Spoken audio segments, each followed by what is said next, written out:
Welcome back to my channel. Today I want to talk about manifesting. It's such a hot topic or a trigger topic. And that's because somewhere along the way, manifestation got the reputation of being a little woo. People think it means sitting on your couch, visualizing a Ferrari, and expecting the universe to just drop it in your driveway. But the truth is, manifesting really is one of the most powerful forces, and it's shaping your life today, whether you're aware of it or not. So today I want to explain what manifesting really is, how it works, and how you can use it to change your entire life to create more freedom, more wealth, and really just the life of your dreams. Before we go into the science of manifesting and the actual steps, I just want to share my personal story and why the topic of manifesting matters so much to me. I spent almost 20 years behind the chair as a hairstylist. I was working hard, building my business, raising my daughters, and like many women, I felt like I was constantly juggling everything. Money stress, time pressure, and then I started noticing something. I was talking to all these clients and building all these relationships and also doing all this research on business and just the way that life works, the way money works, really understanding who I was and how to show up as my fullest potential in this world. And one thing I noticed pretty quickly is some people worked incredibly hard but stayed stuck. I would see them every 6 weeks in my chair talking about the same problems, the same things happening in their life year after year. Nothing changed. And they were some of the hardest working people I've ever met. And this started to change my mindset a little bit because I'm thinking, I assumed if I just worked so hard, there's no way I couldn't get there. If I just spent every day giving my all and giving every ounce of energy I had into my business, it had to eventually go, right? But I was being proven wrong. I'm watching my clients suffer. But then on the other hand, I'm talking to these other groups of clients and networkers and people that I just met in the industry or through business. And some people seem to have so much luck with wealth, success, and opportunity. And it didn't even seem like they were working that hard. That curiosity led me down a path of self-development and success, a path that made me understand who I was and understand how energy works and how the laws of the universe work. And really showing me why some people worked so hard to get nowhere and others did so much less to get so much further. I studied manifestation, subconscious reprogramming, the universal laws, and what I realized changed everything. Success is not just a strategy, it is an identity. Manifesting is not magic. That's where it got its little woo name. People acted like, oh, it's just magic. It's not real. It's not magic. It's not wishful thinking. It's not sitting around and hoping the universe fixes your life. Manifesting is the process of aligning with your thoughts, emotions, identity, and actions so that you naturally create the reality you want to live in. Your outer life, the life you're experiencing, is always a reflection of what's on the inside, your inner world. Your thoughts influence your beliefs influence your emotions influence your decisions, and your decisions influence your actions, and your actions create your results. So if you want a different life, you don't just change what you do, you change who you are being. One thing I loved about studying, now I'm a Gemini, so I have a thirst for knowledge and I want to know everything and I want to know the why behind everything. So something really funny is that when I first learned about manifesting, I then had to read a book called, I think it was called The Science of the Secret or The Science of Manifestation. It was basically like all the boring scientific reasons why manifestation is real, but I had to understand why it worked. So one of the things that I really enjoyed was all the different teachers that I found and how they all really taught me a different piece of the puzzle. For example, Rhonda Byrne really was a catalyst to a huge movement when she brought out the book, The Secret. She brought the law of attraction mainstream. She explained that your thoughts attract similar experiences. What you focus on expands. Then teachers like Mandy Morris really helped me get deeper in the psychological and the deep emotional work in manifestation. She taught your emotions create your frequency, and that it's not just about what you think, it's about how you feel when you think it. So if you're thinking, I would really love to experience wealth, but the thought of wealth makes your stomach kind of heavy or tight when you talk about having that wealth, that's not going to manifest correctly because the feeling that you have associated to wealth is negative. And then Bob Proctor, he focuses heavily on the subconscious mind. And he explains how your subconscious is creating the life that you're living. It is a mirror of your inner world and your outer world. And then it is all caused by subconscious conditioning that happened in childhood that you have zero control of. So this means if you want to change your life, you must reprogram your subconscious.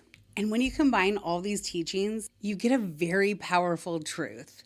And that truth is manifestation happens when your thoughts, emotions, and subconscious identity are aligned. This is where people start to realize that manifesting isn't mystical. Your brain has something called the reticular activating system. It's a filter that determines what information is allowed in. Every day there are millions of pieces of information around you. Your brain cannot process all of them, so it filters based on what it believes is important. Your identity tells your brain what to look for. If your identity says, I'm bad with money, your brain will constantly find evidence of being bad with money. If your identity says, I'm a successful entrepreneur, your brain starts noticing opportunities, ideas, and solutions. So this is part of the 4-step framework that I teach in Legacy League. Manifestation happens through 4 steps. The first is desire. The second is thought. Third is identity. And fourth is inspired action. So for step 1, desire. Everything begins with desire. And I think a lot of us suppress our desire, especially women. You feel guilty for wanting more money, more freedom, more success. Desire is not selfish. Desire is information. Your desires are clues, and they're clues about who you're meant to become. They are on purpose. They're there for a reason, and there's nothing wrong with them because it's part of who you are and who you're meant to become. Step 2, thoughts. Your thoughts are powerful because they shape your internal dialogue. If you're constantly thinking, I'm behind, I'm terrible with money, I'm not enough, your brain begins to accept those ideas as your truth. And if that's your truth, it does become your identity. But the beautiful thing is, thoughts can be rewritten. You can start to train your brain immediately. Start today to see possibility over limitation.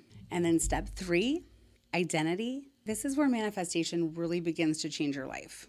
Your identity determines what you allow yourself to have. Bob Proctor used to say something really powerful. You will always act in a way that is consistent with the image you hold for yourself. If your self-image says, I'm someone who struggles financially, you will subconsciously sabotage the opportunities that come to you. But if your identity becomes, I am someone who creates wealth, your actions and decisions start aligning with that identity. Step 4, inspired action. And this is a piece that gets missed in so much of the research that I did so many years ago. And that's why I believe manifesting got such a bad name, like that it was woo or magic, or people just thought they could think things into existence. You can to a degree, but you have to have the other steps. And inspired action is a big one. You have to act. You have to build. You still have to take the steps towards your vision. So when we talk about a Ferrari showing up in your driveway, it doesn't just show up out of thin air. It's going and test driving it. It's going and making the steps of how to get there. What is it going to cost? What skills can you learn? What value can you bring? How do you step into your full potential of the person who naturally attracts opportunities that can afford that Ferrari? Manifestation without action is fantasy. But action without alignment leads to burnout. And that's what I was doing. And it's what so many of my clients were doing. The magic happens when your identity and your actions are working together. So then let's talk about the emotional frequency. And Mandy Morris was one of my favorite teachers in this area. She talks about how every emotion carries a frequency. or a vibration. Love, gratitude, confidence, joy. These emotions create a very different energy than fear, shame, resentment. And your emotional state becomes the frequency that you broadcast to the world. But here's something important. Manifestation does not require perfection. Don't get stuck trying to be perfect. You don't have to feel amazing all the time. In fact, that's probably impossible. The key is emotional resilience. How quickly can you recover from a negative thought? Powerful manifestors who are manifesting on purpose simply do not allow themselves to sit in those lower vibrations for a long period of time. They quickly recover. They feel what they need to feel, and they return to their normal state, which is a high vibration. I want to give you 3 practical things you can do today so you can start manifesting now. The first one is a future self journaling. So I started this practice years ago, and I probably actually, after talking about it today, will return to it because I loved it and it did so much for me. So get a notebook and make this notebook your future self notebook. It's nothing but that. It's not for writing phone call messages on. It's not for taking notes on. It's only for your future self. And every evening, schedule in 15 minutes for yourself before bed to write down anything about your future self. And the way I did it is I would say like it happened today. So I would act like I was journaling today, but I would write down how I wanted it to go. So today, my husband and I woke up and had a couples massage in our living room before walking out on the beach and heading to lunch at our favorite spot, whatever feels good to you. But journal it like it's real, like it happened today and like it's the best day you could ever imagine. And do this every day. Change it up. Maybe today you guys worked on planning your next big trip. Maybe tomorrow you talk about the coaching company that you're launching. Maybe the next day you talk about how successful your last retreat was. It can be anything you want, but you're just going to journal 15 minutes a day, act as if it's happening now, and make sure you include how that version of you sees money, the beliefs you have around money in that best version of yourself. How does that version of you make decisions? And how does she show up in the world? Number 2 is thought awareness. Start paying attention to your inner dialogue. Because remember, it's not about being perfect, but we want to be in a higher vibrational, emotional state most of the time. If you notice yourself thinking, I'm not good enough, pause, and then replace it with something empowering. Your thoughts are constantly shaping your reality. And then number 3 is daily inspired action. Every morning, ask yourself, what would the future version of me do? Then take action. Do it. Even if it's small. If the future version of you would go buy a Ferrari, but you can't do that today, maybe the future version of you also exercises and you can do that. Doing this consistently will create momentum. So the more habits you can adopt of the future version of you, the closer you move to that new identity and the closer that reality is to being real for you. That's manifesting. So this is something I deeply believe in. Self-love is the foundation of manifestation. If you don't believe you deserve success, you'll push it away. If you don't believe you deserve wealth, you'll sabotage it. If you don't believe you deserve a beautiful life, you're going to settle for less. Learning to love yourself is not selfish. It's the beginning of stepping into your full potential. If you remember nothing else from this video, please remember this. Your life changes when your identity changes. Your identity shapes your thoughts shape your emotions shape your actions, and your actions create your results. Manifestation is not about wishing for a better life. It's about becoming the person who naturally creates it. If this video resonated with you, I would love to know. Comment below and tell me, what identity are you stepping into this year? And if you want to go deeper into this work, my program Legacy League was designed specifically for women who want to build wealth, freedom, and a life they never want to retire from.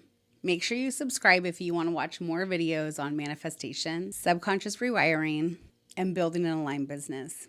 Go share your magic with the world.